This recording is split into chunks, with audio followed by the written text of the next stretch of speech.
Hi, Sir Carl. Magandang araw po sa iyo. Pati na rin sa lahat ng mga tagapakinig dito sa iyong channel. Ako po si Edwin, taga Masbate. Ang kwentong aking ibabahagi ay karanasan ng tiyahin ko na naikwento naman sa amin ng aking ama. Panganay ang aking ama sa 5 magkakapatid. Dahil sa pagiging panganay, kaya naman siya ang katuwang ng kanilang ama sa paghahanap buhay. Marami daw silang pinasok na kabuhayan, gaya ng pangingisda, pagtatanim ng palay, paghahakot ng mga materyales kapag may magpapagawa ng bahay, at mag-labor na rin sa construction. Sa lahat ng mga nabanggit na hanap buhay ay palaging kasama ng aking lolo si Papa. Kung kaya naman hanggang grade 6 lang ang natapos ng aking ama.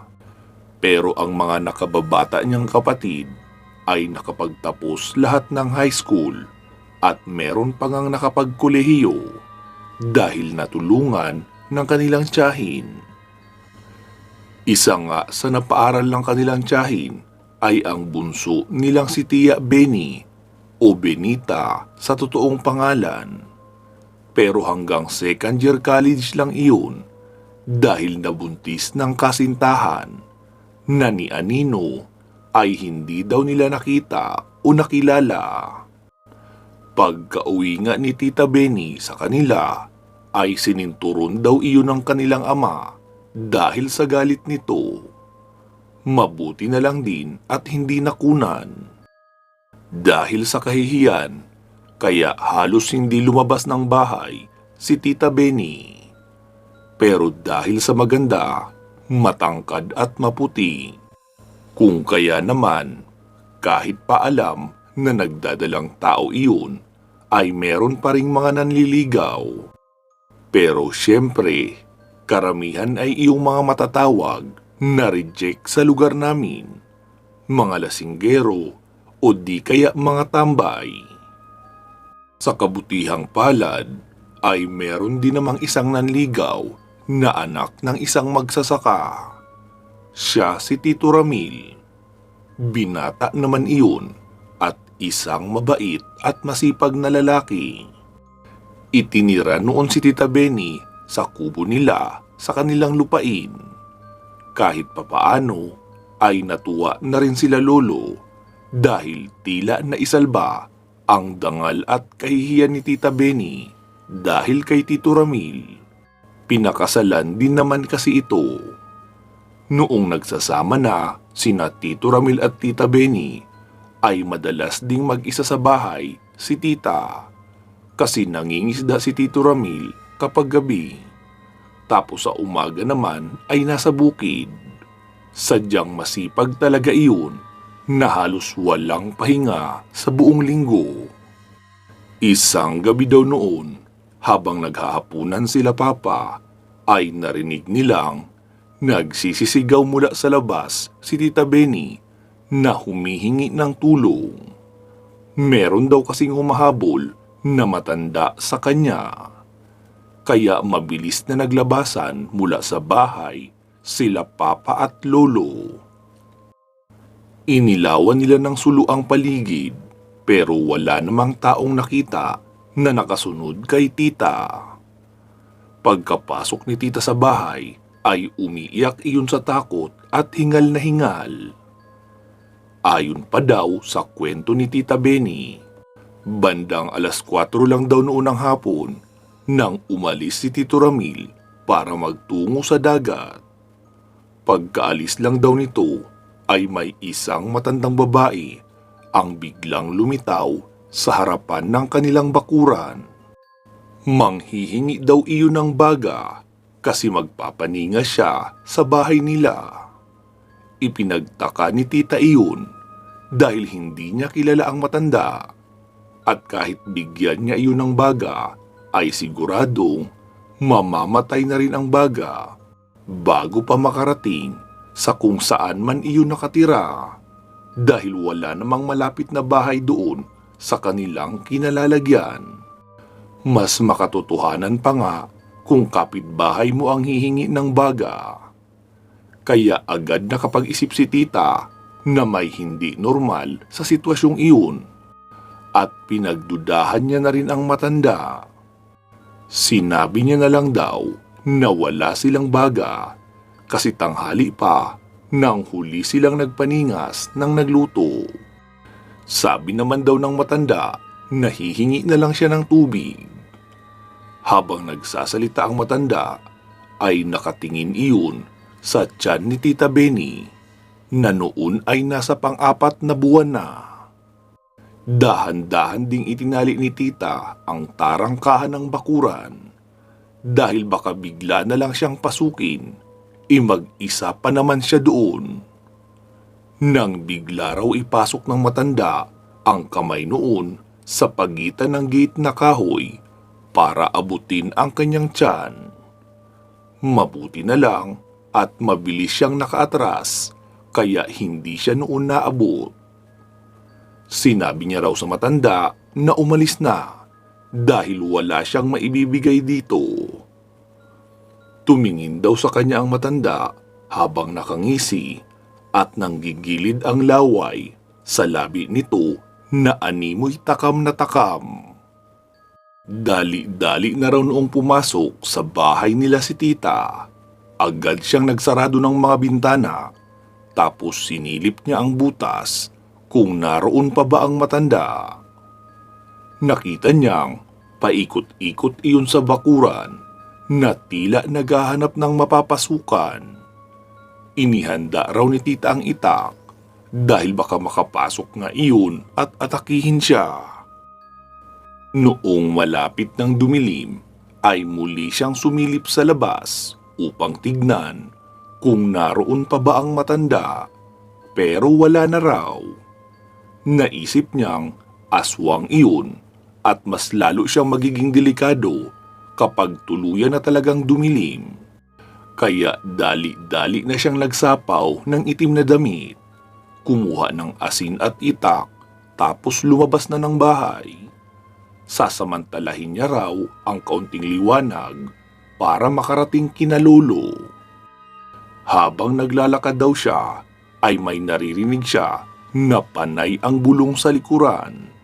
Gustuhin niya mang tumakbo pero natatakot naman siya dahil baka madapa at mapano pa ang sanggol sa kanyang sinapupunan.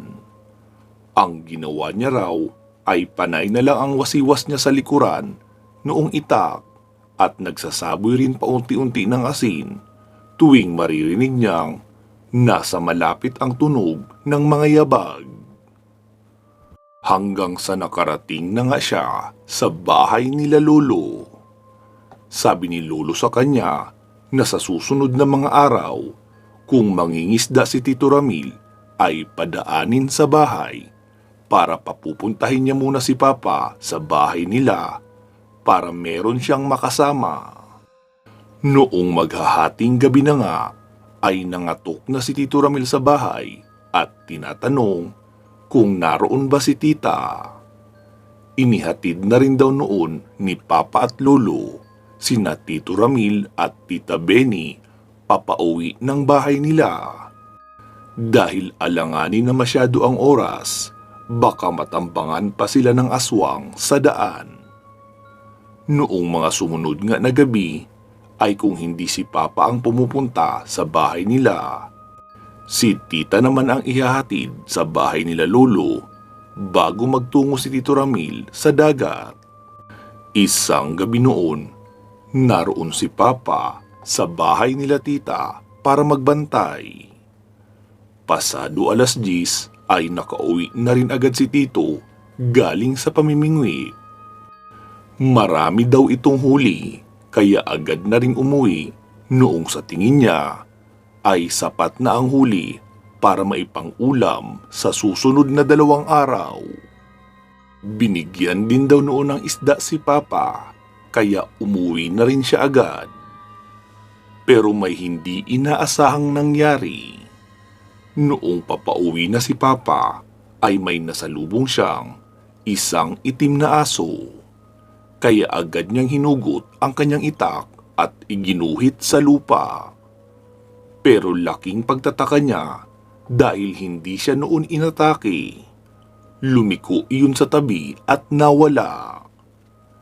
Ilang minuto pa raw na nag-abang si Papa sa paligid dahil baka bigla na lang siyang talunan ng pasurpresa.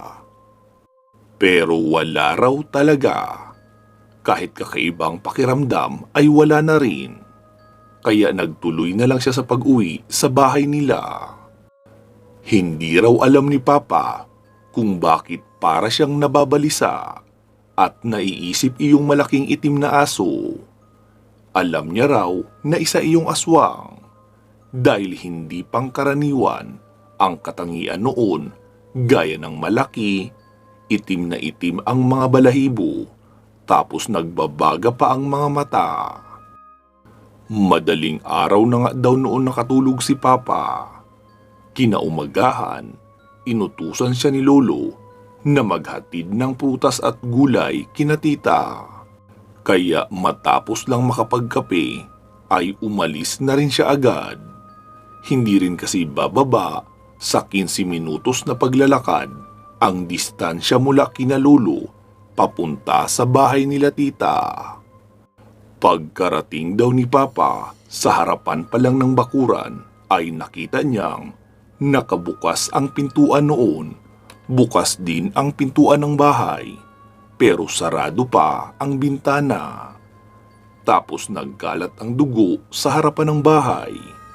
Kaya naman agad kinabahan si Papa.